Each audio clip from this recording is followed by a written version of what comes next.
Hey ghouls, I'm Kayla. Hey ghosties, I'm Aubrey, and we're besties who live 3 doors down from each other.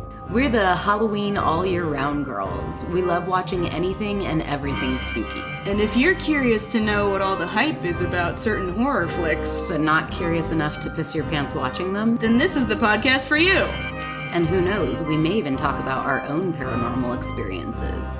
Ooh. Welcome to Screaming Meemies. These witches curse. If you don't like cursing, then you're in for some toil and trouble. If you don't mind cursing, then let the cauldron bubble, baby. Spoiler alert! This podcast contains all the spoilers. You've been warned. Hey haunted humans, it's Kayla. And Aubrey. We have been conjuring up something very special for all of you. We took a little bit of a break over the holidays, and we wanted to really make this one a good one because it's a movie that's really special to us. So this one is actually going to come to you in 2 parts because we had so much to say, and we just love this one, and we hope that you love it too. Welcome to the Conjuring reaction episode. Stay spooky, y'all.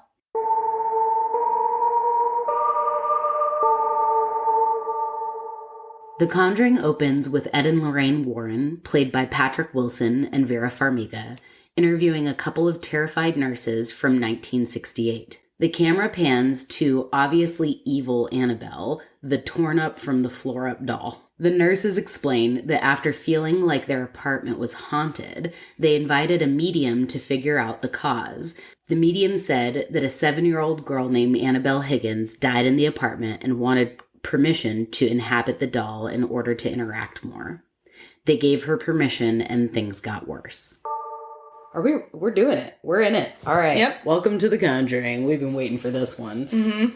A favorite for both of us. Yes. This is something we haven't done yet. You know what one of my favorite things is about this movie in particular? I am so terrified by it that I permanently try to remove it from my brain after I've seen it. So there are a couple of scenes that stick with me because I cannot remove them. But the rest of it, I really try to shut out. So even though I've seen it probably 3 times, I still can't remember the whole story all the time, every time I watch it. Oh, this movie's written on my brain. I've seen it so many times. Oh, Annabelle. This part is true. Yeah. How they got it was from a nurse who got a doll.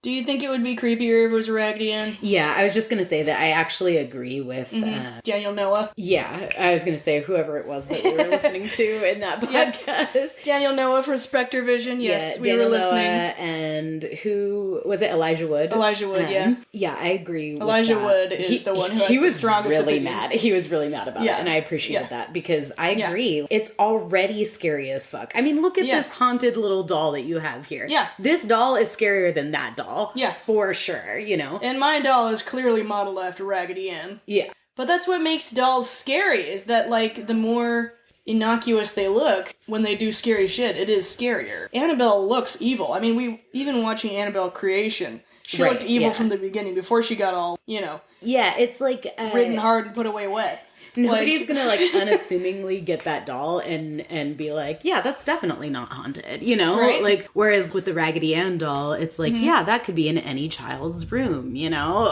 It's way scarier. Yeah.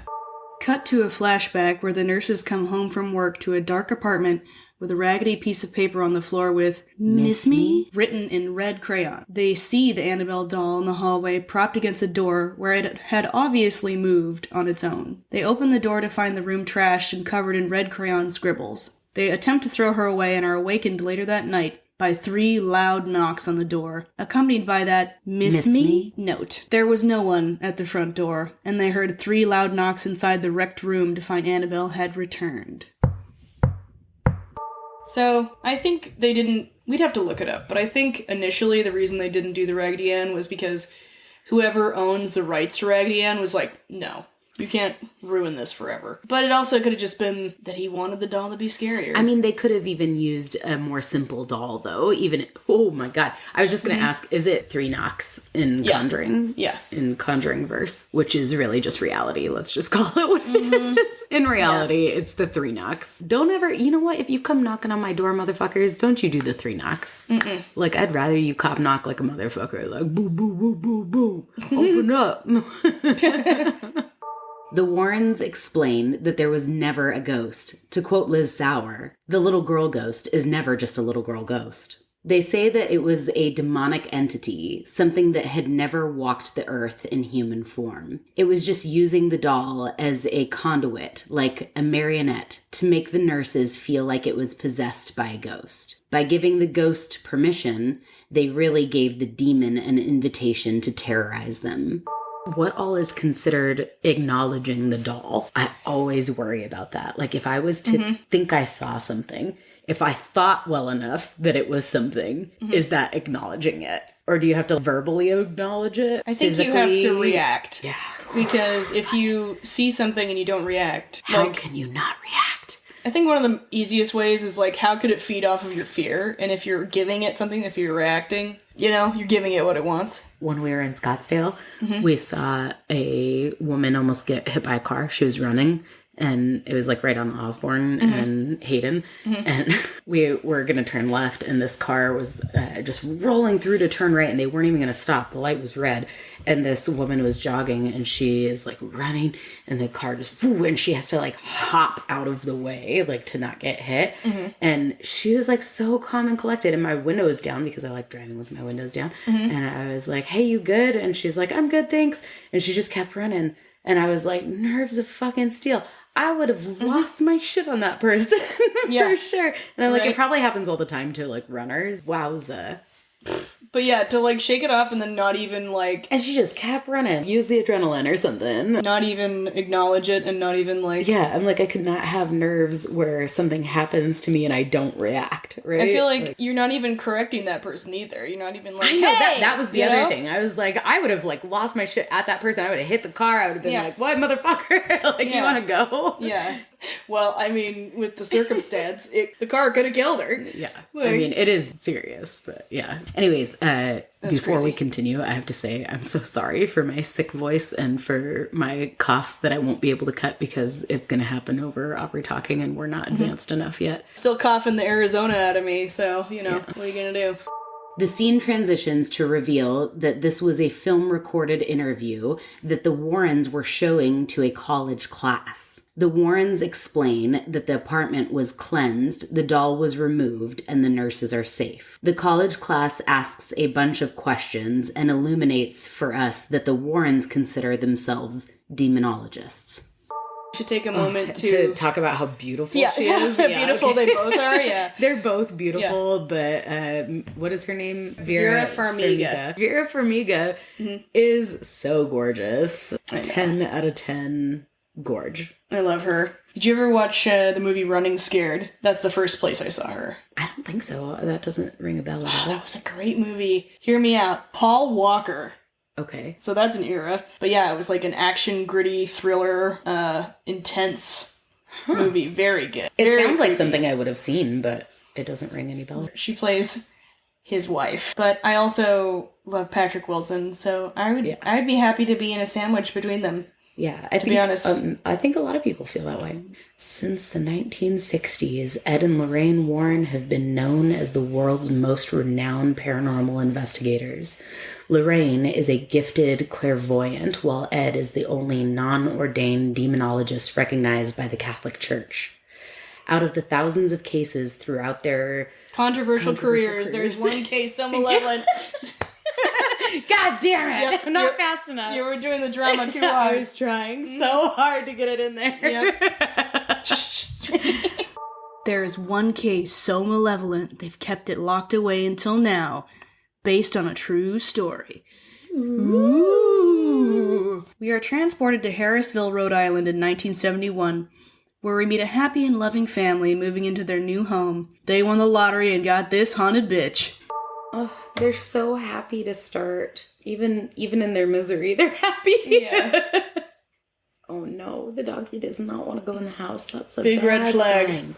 Listen to your pets. Listen to your pets. Their instincts are stronger than yours. Did you know that the actual house is a salt box home? I don't know what that means. What's a salt box? A salt box home is like, it literally looks like a box of matches. Oh yeah. The shape of the house. Mm-hmm. I don't believe it was 2 levels. I followed the girl on TikTok who was living in there until pretty recently. I think they just sold it again. Oh, that tree. Mm-hmm. The Perrin family is composed of the mom, dad, 5 daughters, and a dog named Sadie. Ron Livingston plays the father, Roger, who is a truck driver. You may recognize him from the iconic Office Space. Lily Taylor plays Carolyn, who is a stay-at-home mom. Shanley Caswell plays the oldest daughter, Andrea, who is full of angst and not thrilled from the move. Nancy is the second oldest, played by the wonderful Haley McFarland, who we know from Lie to Me, Criminal Minds, and United States of Terror. The middle child, Christine, is played by the prolific Joey King. We loved her in Bullet Train. We recognize Mackenzie Foy as Renesmee, the demon vampire spawn from Twilight. She plays a very sweet little girl named Cindy, who's the 4th daughter. The youngest daughter, April, was played by Kyla Deaver, and we know her from one of Mike Flanagan's less popular flicks, Before I Wake. Jump to a very chaotic one-shot scene of the family unpacking the house. The youngest, April, has found an old wind-up music box in the shape of a carnival big top tent that flips open to show a little hypnotic swirling mirror. Later that night, the girls start playing a game they call Hide and Clap, which is a harder and spookier version of hide and seek. It starts with the seeker blindfolded and spun around, counting until the rest can hide. The seeker walks around and asks for 3 claps until they find everyone hiding. The seeker found one of the girls in the closet and shoved her, causing a breaking noise. The dad comes running and finds that the closet is actually a boarded-up basement. This movie really has all of the scariest things in it. Mm-hmm. Ugh. This, don't clap back, people. Right. Also, what a great cast. I could sit here and tell you where every one of these people is from. Yeah, the hide and seek with the clapping. 1, never did that as a child. And No. 2, so scary. Mm-hmm. Click, clack, click, clack. Good job, Lana. Also, blindfolded in a brand new house. Yeah, and they're like literally boxes in the way. Like, what?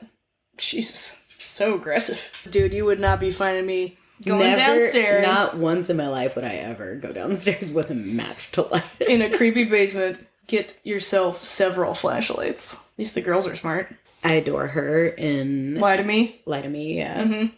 I knew you were going to say that. We were just recently rewatching it as well. So it's so like good. Fresh in my brain. She's also in Gilmore Girls. Like briefly, she is in maybe 1 episode. Is she like a younger? Oh yeah. Like a child? Yeah, yeah. She plays one of Luke's daughter's friends. Yeah. Boarded up. That was probably the smartest thing that was said. They're like, why was it boarded up? I don't know. And then that's it. No further investigation needed. Would love it if we could have to protect you. a dog cam moment. Does she see? Roger and Carolyn, also known as Rogerlyn as their power couple name, made a point to christen the house their first night, but they're not church-going folk, if you catch my drift. Carolyn wakes up to find a big bruise on her leg, that the house is frigid, and a couple of the clocks stopped at 3:07 a.m., the witching hour. Holy undershirt, Batman. Can you read time? It was, 3:05 or something, 3:07? It's the haunting hour, right? It's 3 something. What is it? Do you know? Fun fact. 3:15. It takes me a really long time to read clocks because my elementary school teacher, whatever grade that is that you're supposed to learn how to read time, I want to say 3rd grade, my teachers just didn't. Oh. So everyone in my class just didn't learn how to read time, and that teacher got fired. I feel bad for her, but at the same time, I'm in my 30s and I still can't read clocks, so apparently there was a time and a place for learning that shit. I can get there, it just takes me too long. 3:07. Okay. Carolyn finds Roger rummaging through stuff in the basement. She hits a few discordant notes on a piano. She goes up to the kitchen and notices another clock stopped at 3:07 and tells Roger about it. Carolyn points out her big honkin' bruise, insinuating Roger kicked her in her sleep. The youngest, April, finds Sadie outside, yeeted from this mortal coil. Poor little girl. Trauma for life. I know, she's a sweet baby angel. I feel so bad. Poor Sadie. R.I.P. Sadie. Trigger warning. A dog dies in this movie. Cut to the Warrens' house in Monroe, Connecticut, where Ed is giving a journalist a tour of their haunted artifact room. The journalist asks why they would keep evil things in their home. Ed explains that a priest blesses the room once a month and that these demonic vessels are similar to a genie in a bottle. If you destroy the bottle, the genie escapes. The journalist asks if the celebrity doll Annabelle is there. Ed shows him Annabelle, who is placed in a glass cabinet made by a priest infused with holy water and oil. The cabinet is locked, and on the glass there is a sign that says, "Warning, positively do not open." The interviewer asks how Lorraine is doing, implying he knows there was an incident during an exorcism. The interview is cut short when Ed hears his daughter Judy creeping around the occult museum. He ushers her out while reminding her that she is not allowed in there. Have both of the Warrens passed? Now. But Lorraine Warren is in this movie. Right. Mm-hmm. I remember that. I was just curious who owns their house. I think the daughter does. I feel like a priest coming by once a month to bless your room full of objects that are haunted is not enough. Mm-hmm. Can you imagine how hard it would be to tell a kid not to go in there? And, like, have them actually listen? Could you imagine how hard it would be to trust that when he said, "Did you touch anything?" and she said no, to just trust that? Yeah, right. Because, no, I'm sorry. I mean, I don't trust that the guy that was interviewing him didn't touch anything. Right, yeah. Ed closes the door behind him, and we see a couple warnings of danger, some Christian iconography, a framed Bible verse, and a tarot card, along with 4 locks on the door, juxtaposed against the flowery wallpaper. Later, Ed finds Lorraine sitting in a rocking chair combing Judy's hair. Ed checks in with Lorraine, and she tells him not to blame himself, referring to what happened to her during the exorcism. Snap back to the parents' house at 3:07 a.m. We see Christine and Nancy sleeping soundly, for now. Were you there when we watched this one girls' night with Andy and Janelle? I don't know. I don't think so. Oh, man. Oh, gosh. I cannot with the fucking feet at the bed and stuff. Mm-hmm. And she doesn't even have her feet under the covers. Mm-hmm. Who sleeps like that? Psychos. Even when I'm hot, I cannot stick my feet out of the covers. I can't do it. Oh, I can do that. They just have to be on the bed. They can't be hanging off the bed. I'm already so freaked out just from that one tug of her. Like, my goosebumps are already happening here. It's because I channeled Andy and Janelle's energy. You probably did. Oh, man. The screams I fed on for that encounter. Oh, chef's kiss. They had a great time. Roger wakes from his desk nap downstairs, hearing a door creak open. He goes to investigate and sees a door creak open. I always wonder, like, what is he doing in the middle of the night? Like, it looks like he's doing paperwork, but he's a truck driver. Is he just deciding to do taxes in the middle of the night? Yeah, I wonder if it's stuff related to the house, because they just bought this house, right? I suppose so. Otherwise, it's like, what are you doing, man? Go to bed. If you see a door just swinging back and forth, and then just opening, do you go and investigate, or do you GTFO? Legitimately. Like, if you not suspecting anything, you know. If I know there's, like, no window open, then yeah, I would leave. I make Aaron investigate stuff. And then I hate it because I'm like, don't leave me, but also go check it out. Yeah. Oh my gosh, why are you just standing there like that?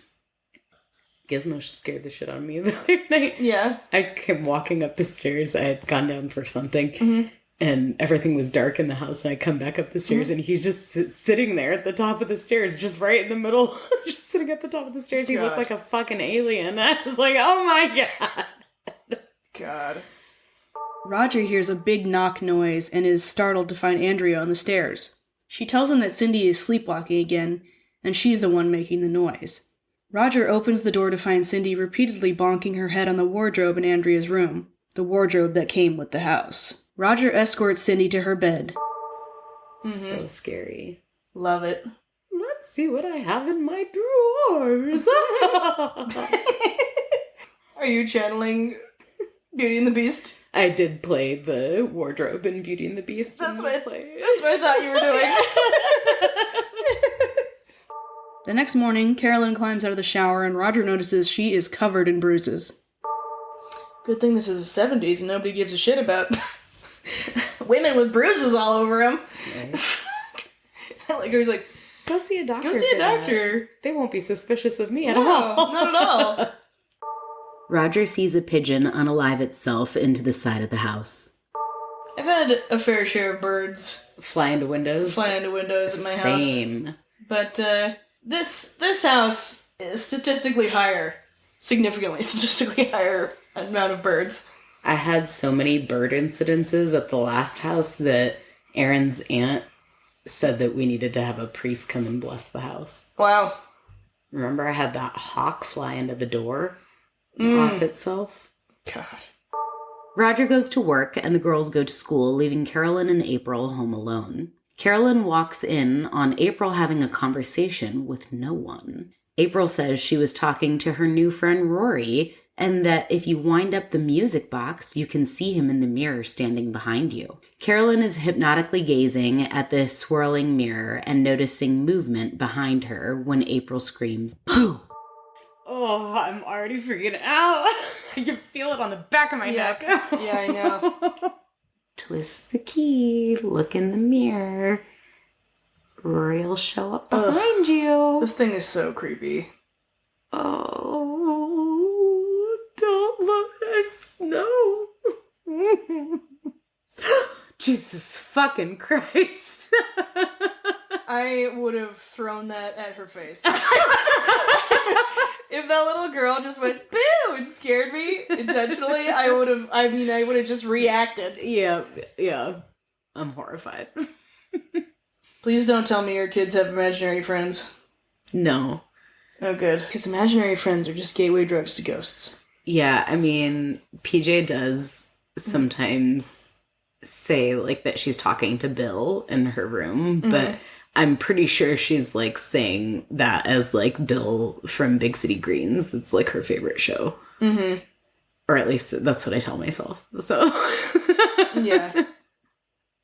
Ma'am, how are you, an adult, playing the clap-clap game with the blindfolds on the second story of a house? With that whole just like, oh, the banisters, like the banister will keep you safe from falling to your death. That's what I mean, like, she doesn't know the house well enough. She could have just fallen down the stairs.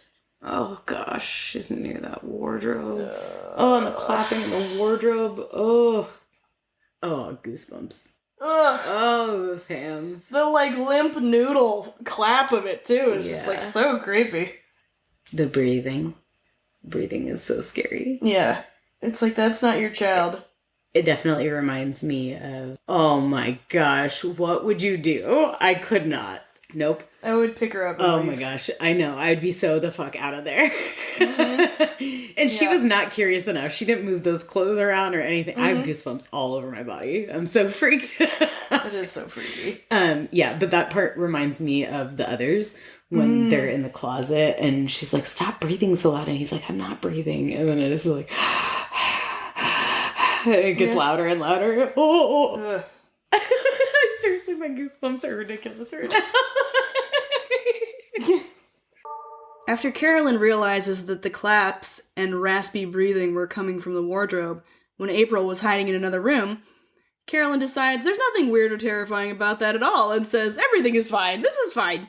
Cut to Christine and Nancy snug in their beds. Time for another tug. Oh. What the fuck? Oh, is that Dutchie? Gosh, Dutchie. Jesus, dude. I was like, did we just get 3 knocks on the door, Aubrey? I almost lost my mind. Dutchie. You just leave? You just leave after that? Oh my gosh. Dutchie, how dare you do that to me? You like scary movies, what can I say? Come on, we're scared in here. You want to come in here? Come here, you want to watch the movie? Let's watch the movie. Come on. No, he wants to just randomly terrorize us, apparently. Oh my god. Yeah, no thanks. It just pulled her like halfway down the bed. Yep. There's no way you come back from that. As far as, it was just in my head. I thought I felt something. Sure, you can imagine yourself falling, but that's a different thing. Right, or like, I've thought I felt like a bug crawling on me or something, but it was just like the sheet, you know? Mm-hmm. Nothing. Why would you? Nothing would compel me to do this. No fucking way would I stick my head under the bed. First of all, I specifically bought beds that had drawers under them so that I would not have space under my bed. So that I would never have to try to look under the bed. Oh my gosh. Oh my god. Oh my god. I'm freaking Turn off the lights because it's so dark in this scene. Oh my god. Oh my god. Oh, Dutchie. You son of a bitch. Dudgie's really playing, giving us that immersive experience. Christine is on the brink of tears when she starts whispering louder and louder to wake Nancy. Nancy slowly starts turning around to look at the darkness behind the door when it slams. Christine shrieks and wakes up the house. The parents come to investigate, and Christine tells them someone was in their room. She says the entity spoke to her and wants my family dead. So I'm so curious, does she actually see something behind the door? Because we don't see anything, right? Like, we don't see anything. I keep staring into the darkness and I'm we don't see fucking it. horrified. Not yet, but she sees something. Oh, no. Ma'am, turn the light on. What are you doing? Oh, the smell again. Nancy, what the fuck? Oh my god. Dude, I knew that door was going to slam and it still, like, sunk my chest. Yep. How is Nancy so calm? Right? Like, that door just slammed right next to her. Yeah. She knew somebody was standing, or something was standing there. And she's just, like, so calm right now. She's just like, what? Shock. I'm in shock. Is she in shock? Ed tells Lorraine he's off to the store and she checks him on his BS. He says Father Gordon has a case he wants them to check out. And Lorraine insists she goes with him. She says, God brought us together for a reason, implying that helping people is what they were made for. Do you think that for couples who have a belief, faith in God, do you think when they talk about it, it's just like talking about, I'm trying to think of the most commonplace thing that we just believe is real, like money. It's all like just a made up system that we've all agreed to believe in, right? Yeah. Do you think it's like that when they're talking about God and things like that? I guess I just am so curious what it's like to have that as a part of your relationship. It's gotta be hard to really understand unless you're in it, I guess. I don't know. And I guess, like, if you have faith, like, you're not supposed to have doubt or whatever, right? But, yeah. So, I'm not sure if we want to keep this in the podcast, because it might offend a bunch of people who are religious. I mean, I'm just curious. If they're offended by my curiosity, then that's their own issue to sort out. Yeah, just to be clear, like, no shade to anybody who...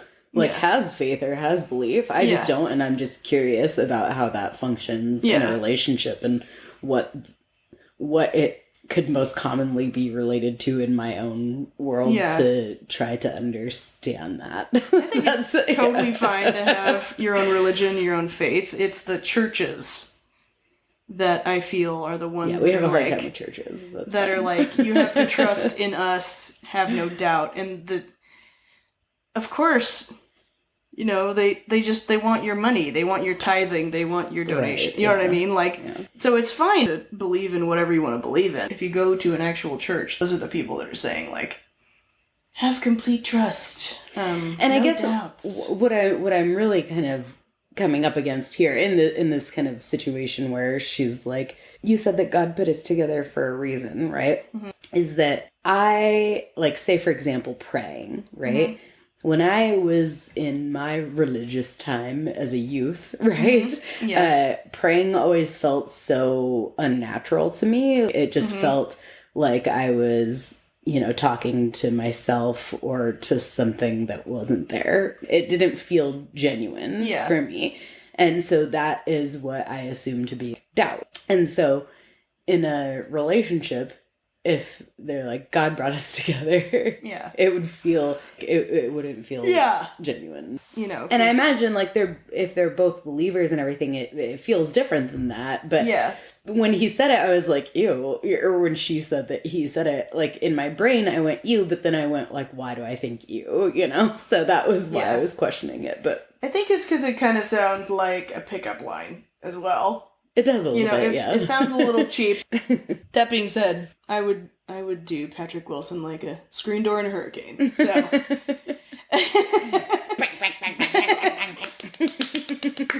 Boom. It's so beautiful. We get a montage of Ed and Lorraine debunking hauntings, saying that a lot of their calls are explainable things like old houses, poor insulation, and rattling pipes. Carolyn looks like Roger should be in prison for DV. Carolyn hears another clap and sees the basement door creak open. Spooky boy in the corner over here. Whoa, Oh my gosh, okay. She's just hanging out there. Let's rewind and see what that medicine is that she's taking. Polysaccharin? Is that what that says? Yeah. Iron polysaccharin. Isn't that? Iron deficiency. This is take 2 a day for iron deficiency. I want to say that sounds like sugar. The saccharin part. Interesting. Okay. Okay, spooky boy. All of our spooky friends have left. Lana has definitely seen this movie several times. So has Dutchie, but they like it with the noise on. They like the spooky noises. Wow, she saw a doctor that fast in a brand new town, in a brand new house. Must be nice. Man, all these spooky armoires with their spooky mirrors on it. Mirrors are all freaking me out. Fuck that shit. I can't believe they slept in that room again after that. I mean, maybe it's just my kids, but Rye would, never sleep in her room again if something like that happened. Right? She had the most appropriate reaction when we did Elf on the Shelf for the first time ever. Oh my goodness. Wow. Whoa. Did you hear the giggles? I did hear the giggles. I don't think I've ever heard the giggles I've never before. heard that before. I've only ever heard the crash. Wow, very different experience with headphones on. Did you want to say more about what you were going to say there? Yeah, okay. I was going to say Riley had the most appropriate reaction when we did Elf on the Shelf for the first time. Yeah. We had hid it in her closet, up on the top shelf, and her closet didn't have doors on it, so it's just up on a shelf there, so you could see it from her bed, right? Creepy. And so we go in, and it's time for a book, and we're reading the Elf on the Shelf book to her, right? And she looks up, and all of a sudden she sees it, and the look of horror and joy all at once on her face was so priceless. Yeah. And I was like, oh no, I didn't mean to traumatize her. In that moment, I was like, oh yeah, that's the appropriate reaction, is to be scared. Yeah. What the fuck? This thing just showed up in my room, sitting on a shelf staring at me. Yeah. And she asked, she was like, is it going to be in my room there all night? Yeah, right? That's creepy. It was the appropriate reaction, and I felt terrible. That's hilarious. Now she loves it, of course. And tonight, when you said you used to not like cheese when you were younger, and she was like, what? I want to use the F word. I wanted to use the F word. And I wanted to be like, appropriate. But I didn't. I know. She's so funny. But yeah, somebody who said they didn't like cheese and they weren't lactose intolerant. Yeah. What the fuck is an appropriate response? I thought it was funny. Yeah, she does know when to use it, that's for sure. Oh man, that's hilarious. Okay, anyways, so she just made sure that all of the children were sleeping after hearing that clap. And then as she realizes all the children are sleeping, she hears the big crash and all of the pictures on the wall, which, how did they get so many pictures up so quickly? How long have they been in this house? I a know. week? It's like... This is obnoxious. Yeah, and they have that many kids. 0 pictures. That's not true. Same. I have 1 picture hung up in my house.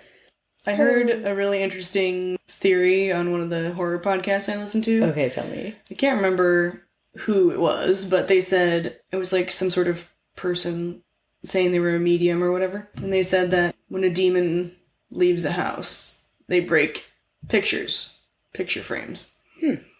They shatter them. And I was like, that's an interesting thing to say. Because this is a trope that comes up pretty often. I don't know. It's as they're leaving, they break a picture, especially if it's a family photo or something like that. Interesting. I just see, like, a dramatic demon just, like, stomping their way out the house and then, like... Well, now we know that it's a little girl giggling and trotting along. Yeah, that was creepy. I never picked up on that before. I don't really understand why it would be a little girl either. Now, I've seen this movie so many times. I don't understand why it would be a little girl. I mean, but little girls are never truly little girls. The clapping hide and seek. Ooh. And no one else woke up? Yeah, nobody woke to that. After that, like, absolutely earth-shattering noise? No way. Yeah, no fucking way. Is her husband out of town already? He's already out of town, isn't he? He must be, because there's no way I would be investigating that without having called upon the muscle. Yeah, right? Well, I would at least be waking up the oldest. She's like 16 or something. No. And it plays the same notes that she played when she was down there. Fuck that shit. Excuse me. Fuck that shit. Nailed it. Oh my gosh, the uncomfortable feeling in my bones right now is... Girl, it can wait. You know? It's a good thing that my recovering from sickness has me so tired. Oof! And dead. Great movie, everyone. Right? She said, I'm gonna lock you down here. And then it's like, no, I'm gonna lock you down here. Mm-hmm. Shouldn't have told it what you wanted to do. You shouldn't have acknowledged it. Oh, I'm so uncomfortable. After a more than likely concussion, after tumbling down the stairs and slamming into the piano, the one light in the basement shatters and Carolyn scrambles upstairs. The door is locked and she starts burning matches. A disembodied child's voice asks, "Do you want to play hide and clap?" just before clapping right next to her face. Oh gosh. Just a little tiny ball thrown out of nowhere. It's always the little ball who scares me. Mm-hmm. Oh, giggles. Did you hear him? Mm-hmm. Do you think she's thinking that there's something supernatural happening at this point? Or do you think she thinks that there's somebody in her house? I think she does. Oh my god! Oh my god! Oh my god! You forgot that part? Yes, I forgot. How did you forget that part? I almost ripped my headphones off of my ears just now. Wow. Oh, I felt like it was right next to me. Yeah. It's a different experience with headphones. Oh. That 360 my heart. Dynamic range. Andrea wakes to Cindy bonking her head on the wardrobe again. She tucks her little sister in her own bed and hears the bonking continue. Andrea is very brave yet naive, opens the wardrobe as her sister rises from her slumber, stiff as a vampire, gasps, and then we see a heinous demon woman perched atop the wardrobe, looming over them. She pounces on Andrea. Fucking shit. Oh. What is with all these people with their mirrors facing their beds? That is a big no-no. I'm surprised they didn't give us anything in the mirror. Do you know how fast I would have jumped into that bed and started screaming? Because my feet could not be on the floor. Mm. Like, just to be clear. Yeah. I don't know why. The floor is lava. The floor is lava at this point. Oh, great. There's a light coming from the cabinet now. God, that girl's creepy. And adorable. Here we go. Oh, Jesus fucking shit. I also forgot about that. I will never forget that because watching it with Andy and Janelle, both of them just like claws in my knees. Like just... I'll tell you what's going on. You picked the wrong house. The next day, the Warrens are lecturing at Massachusetts Western University in Wakefield. Unbeknownst to them, not only is Carolyn in attendance, but so is the real-life Lorraine Warren. They're showing the video of their most recent exorcism, the one that Lorraine is scarred by. The man in the video is Maurice, the French-Canadian farmer who we later see as the main character in 2 nun movies. A student asks if Ed can perform an exorcism.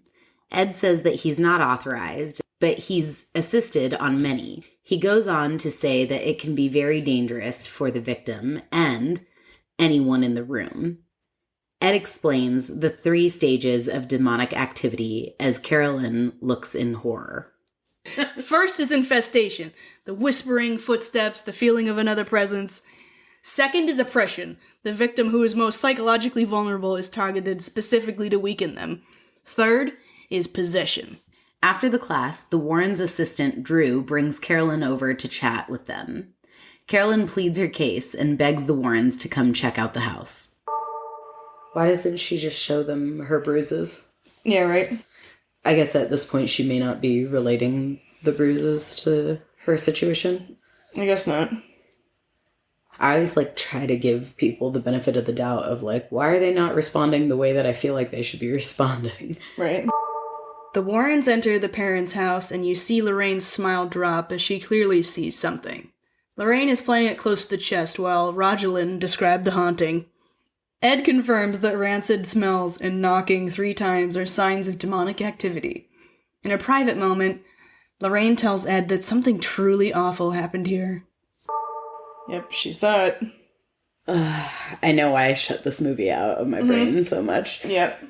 It's the whole, it possesses the mother to kill the child. Yep. Ed starts interviewing and recording Carolyn and Roger's answers. He asks Carolyn about her bruises, and she brushes it off as an iron deficiency, clearly not realizing it's oppression. Then he asks them why they don't just move, and Roger explains that they have sunk every penny into this house. It's important to note that Rhode Island doesn't require sellers to disclose paranormal activity. Meanwhile, Lorraine interviews April about Rory and her music box. Don't want to see it. I don't want to see it. Oh, you're so creepy, little boy. It just started playing on its own. Mm-hmm. Oh, I hate it in the headphones. Mm-hmm. Remember that spooky dead tree we mentioned earlier? Lorraine hones right in on that and nearly faints in Ed's arms. Back to the interview, the parents say that they bought the house from the bank, so they don't know anything about the previous owners. The Warrens diagnosed the house with a hefty dose of, "We must exorcise the demons." They explain that the dark, hateful presence that haunts the land has securely attached itself to the family. Ed aptly describes it like stepping on gum. It follows you. They advise that they get the Catholic Church involved and explain that they need to investigate and provide evidence of the demonic haunting before the church will authorize an exorcism. Back at the Warrens, Lorraine is tucking Judy in for bed when Judy surprises her mom with a couple of lockets with photos inside. One for Lorraine with Judy's portrait, and one for Judy with Ed and Lorraine's portraits. The Warrens are burning the midnight oil, doing their homework on the parents' land, when Ed walks in and says that Carolyn's voice didn't come through at all in the recording. Lorraine says that a woman named Bathsheba and her husband built the house in 1863. Lorraine goes on to say that she was related to a woman hung during the Salem witch trials. Bathsheba and her hubs had a baby and she sacrificed it after 7 days. She ran out to that tree by the dock. She climbed up, proclaimed her love to Satan, cursed anyone who tried to take her land, and hung herself. Time of death, 3:07 in the morning. Dun, dun, dun, dun! Lorraine even summons an old-timey photograph of Rory and his mother from the 30s. Officer Brad Hamilton shows up to help the Warrens and Drew set up their tools for capturing evidence. They set up cameras to go off when there's an instant drop in temperature, a handheld blacklight, and hang bells on every door and window.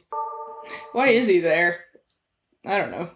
Is this part of the gathering evidence for the church? Oh, I guess, yeah. They're they need some sort of unbiased person to be there. The bell, such a trigger. Conjuring 2. As they are putting photos back up on the wall, Carolyn asks Lorraine how a mother could kill her own child. Lorraine explains that the baby was never anything but a tool to advance her goals with Satan. Lorraine accidentally touches Carolyn's hand when they reach for the same photograph and sees flashes of a very happy day with the family at the beach. Carolyn says they spotted this beautiful beach on the way to their new home, and the family was so excited for a new beginning. Maybe even more disturbingly, she managed to print, frame, and hang this photo within the first days of their move. And it's such a good thing that she did that, because it's the only thing that fucking saves her. Yeah, right? The bickering I hear between my 2 girls, having 5 girls, I could not imagine. Right. Drew is interrupted flirting with Andrea by Ed as they hear a bell ring and the door creak open. Officer Brad lives up to his name. Who exits a bathroom like that? Nobody. Just throwing their hand towel back in there? Like, put it back on its holder. What are you, raising a barn? Yeah. Lights, camera, action! They start their investigation that night, and the first event happens with the basement door creaking open and the camera going off. Ed, Lorraine, and Brad take a video camera down to the basement to find nothing. They make their way back upstairs just in time for the door to slam behind them. Drew rizzes Brad with, "For a guy who doesn't believe, you looked a little freaked out when that door slammed shut." Must have been a draft. Huh, that's funny. A draft never put that look on my face before. The Warrens are disappointed that nothing else happens for the rest of the night, while the Perrins are so happy to finally get a good night's sleep. The Warrens are trying to keep busy helping the family with chores. Lorraine is hanging laundry to line dry outside when a spooky wind starts howling. One of the sheets rips off the line and catches on what looks like an invisible body standing right next to Lorraine, a la It Follows. The sheet blows up to Carolyn's window, and as it falls, you can see Bathsheba staring down at Lorraine, taunting her before turning away from the window. Oh my god, I'm so uncomfortable in the headphones. Because it's so eerie. Yep. It's extra creepy because I can't escape it. You know how often I close my eyes at scary movies? Yep. And this is like something I can't close.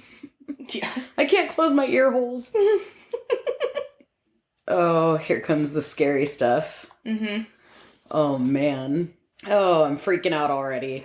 Here's some scenes that haunt me forever. Oh, and the sheet. Oh, I hate this part. She's gonna look up to the window, like see it with her. God! Oh! No! So creepy. No! Run, girl, run! I know that she sees shit all the time. I know, but, like, but how? but oh my gosh. She just took that, full like... body goosebumps. Carolyn is peacefully napping when we see a hand-shaped bruise sizzle onto her forearm. Carolyn screams awake and comes face to face with Bathsheba, who performs a not Janelle-safe action into Carolyn's mouth. Lorraine sprints upstairs, Carolyn locked herself in the bathroom, and just casually waltzes out as if she wasn't just puking. Oh, and it goes in her. This is when it possesses her, right? Yeah. Oh, gross. Ed is trying to repair the Perrins' broken down car, and Roger thanks him for their efforts. Ed explains that it's really all Lorraine, and everything she sees and feels takes its toll on her. Ed says that the exorcism took a big piece of Lorraine, and she never told him what she saw. Is that the nun? Right? Didn't she see the nun? Like, something about the nun? She saw a premonition of Ed's death. Right. It's from the second one. Right. Okay. Which did... And the nun was a part of that. The nun was a part of that, yeah, yes. Yeah. Okay. See, my brain... As hard as it tries to erase everything from my memory. Yeah. Investigation, Night 2. Officer Brad becomes a believer. A ghostly maid appears showing her slashed wrists and whispers, "Look what you made me do!" He takes the bait and pursues her only for her to scream, "Look what you made me do!" A rocking chair rocking on its own. Look what you made me do. Did you hear that? Whoa. It's just a coat rack. Okay. Yeah. I saw that too. Why wouldn't he have called for, like, some of the investigators? I know. Oh, gosh! Oh, my gosh!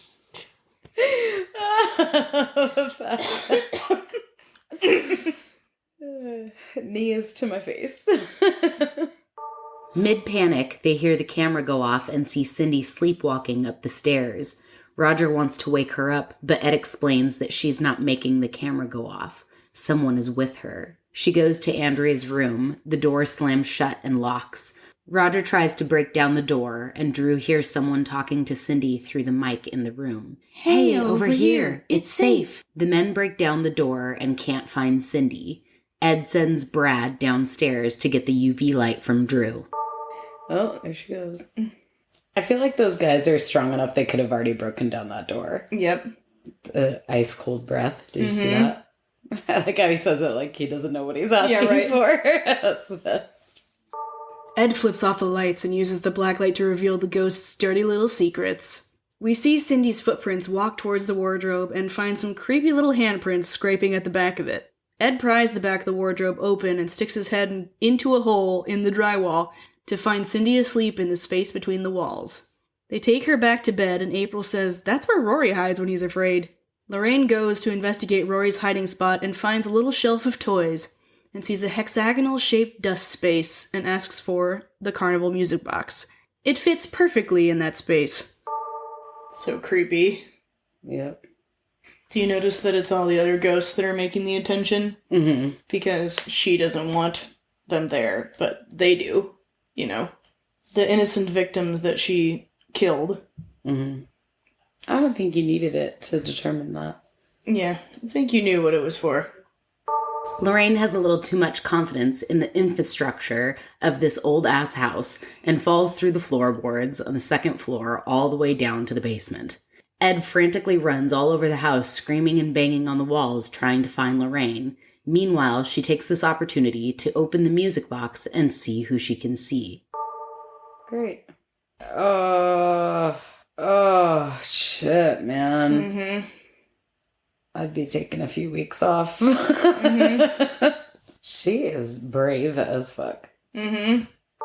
Lorraine angles the flashlight behind her so she can see the light reflected in the mirror. She pans around the room and starts hearing a woman sobbing, "She made me do this."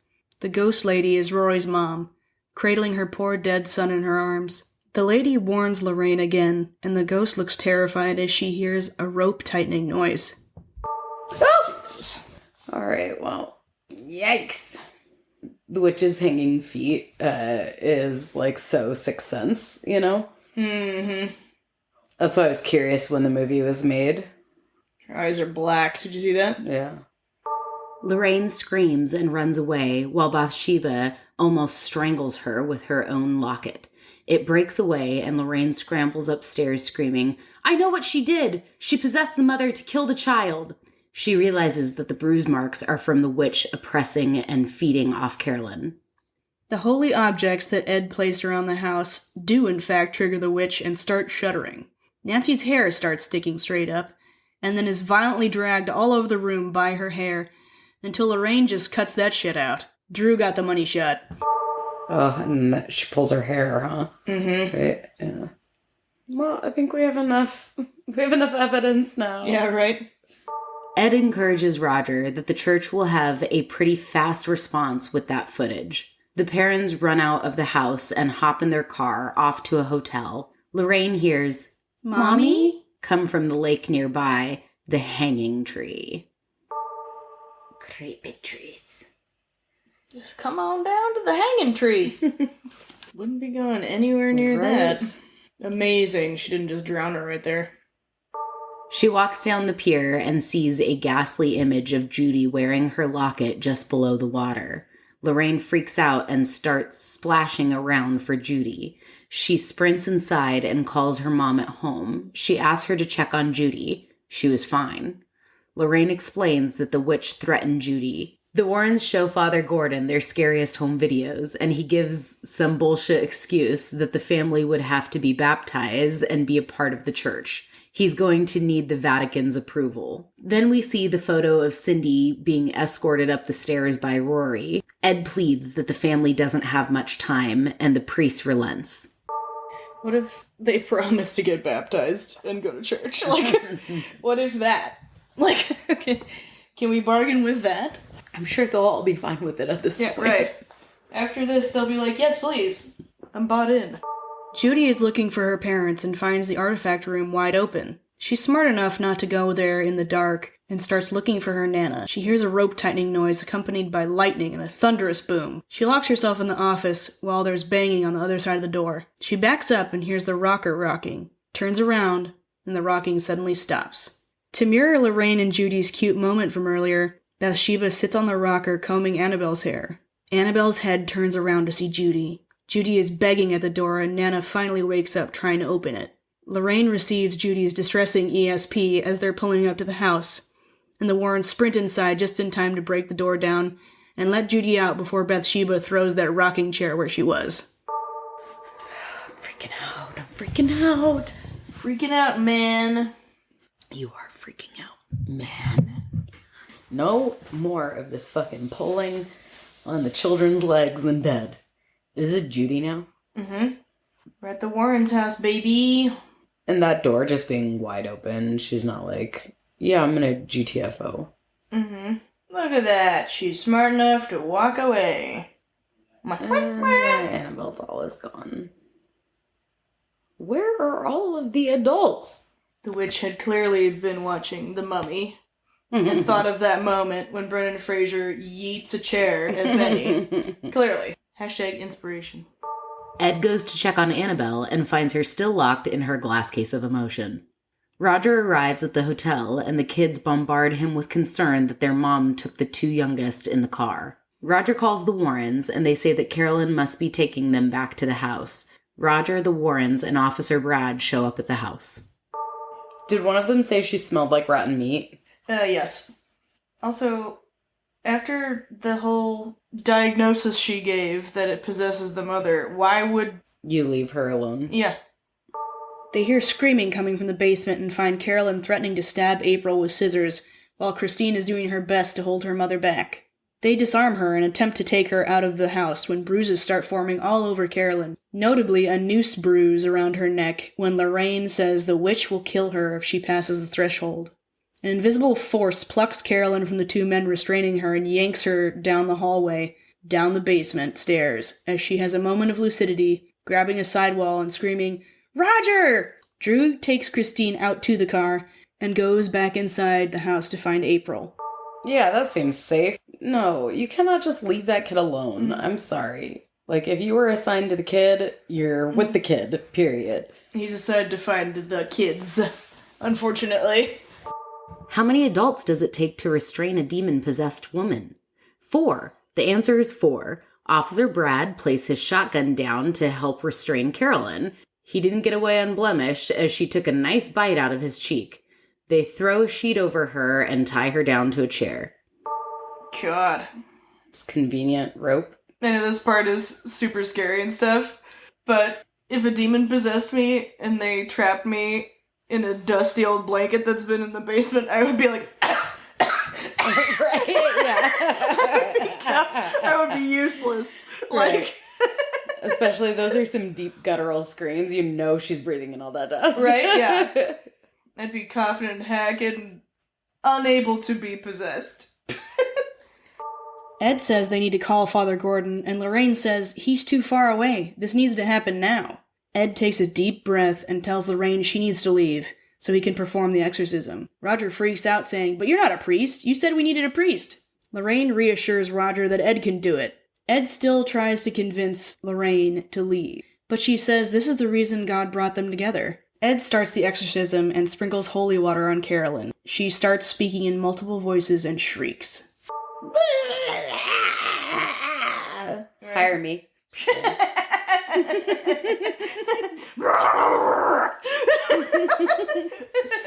Also hire me. We could play possessed real well. Yeah, no prob. If you need some guttural growls, baby, Been listening to metal my whole life. I had to keep my growls in my head voice because if I trigger my lungs right now, I will cough for 10 minutes. Yeah. All right, baby, let's go. Yeah, right? Scary.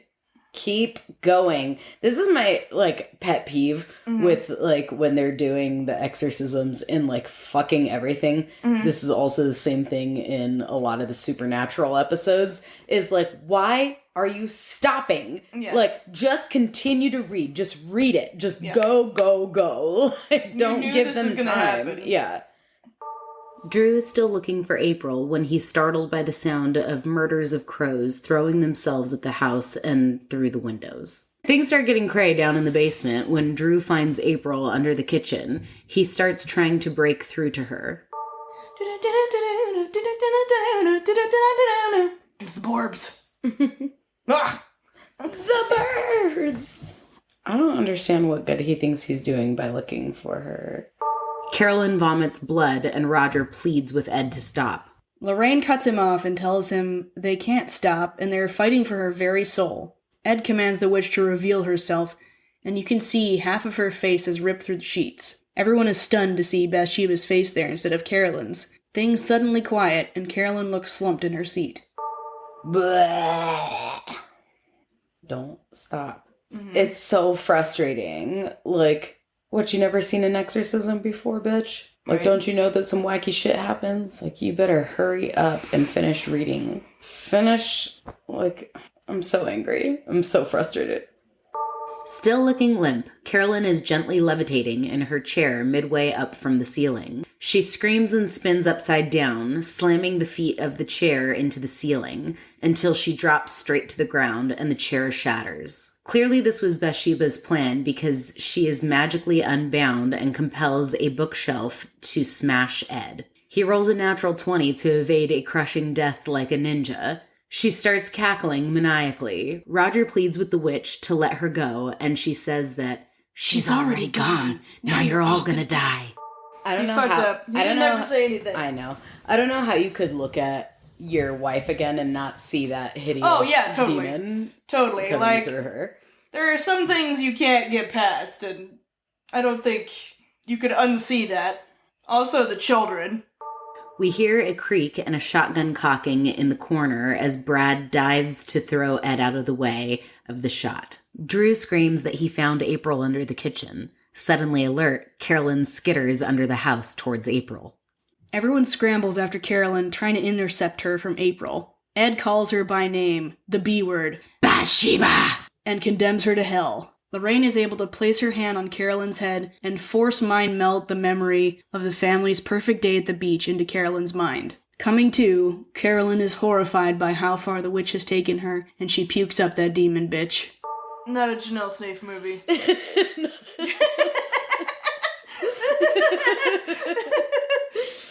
Should have mentioned it with the first puke possession, but now we're doing the unpossessed puking, so. Oh, that part gets me every time. That's so sad. Everyone goes outside, and Carolyn is relieved that her bruises have gone away. Drew asks Officer Brad, did a draft do that to your face? I'll take a guy with a gun any day. There goes your bruises. I would be like, Mom, I think you need to, like... You need to give me some space right now. Give me some space. You need to take a shower, get the blood off your face. Need someone to explain to me what just happened. And then maybe you can give me a hug. Is it time to break out the guitar? Serenade us? Kumbaya. Ed Warren? No? Pretty sure they did that in this one, no? Guess it must have been the second one. I can't remember. They did it in both. You know he's like a trained singer, right? Yeah. Did you remember that he was the other love interest in Phantom of the Opera? You know, I saw Phantom of the Opera once when I was, like, middle school age, and that's it. Yeah? So, no, I would not remember that.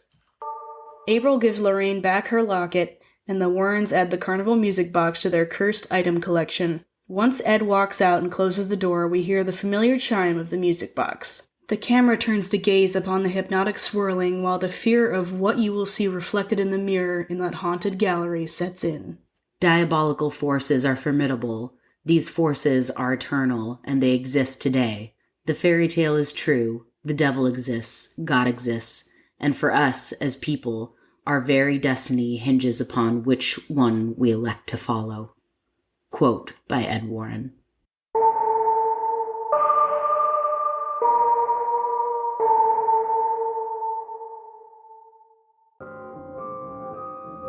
Hey, thanks for listening. Screaming Meemies is an independently run podcast. Right now, it's just your favorite ghouls, Aubrey and Kayla, with the help of Aubrey's husband, Max, who stands in as our Google Search certified audio engineer support. Kayla created the art and music, and together, Aubrey and Kayla write and edit the episodes. The best way you can support our podcast is by following, sharing, and leaving us a comment or review wherever you listen. We appreciate your engagement, and we will be back to scare ya Wednesday after next.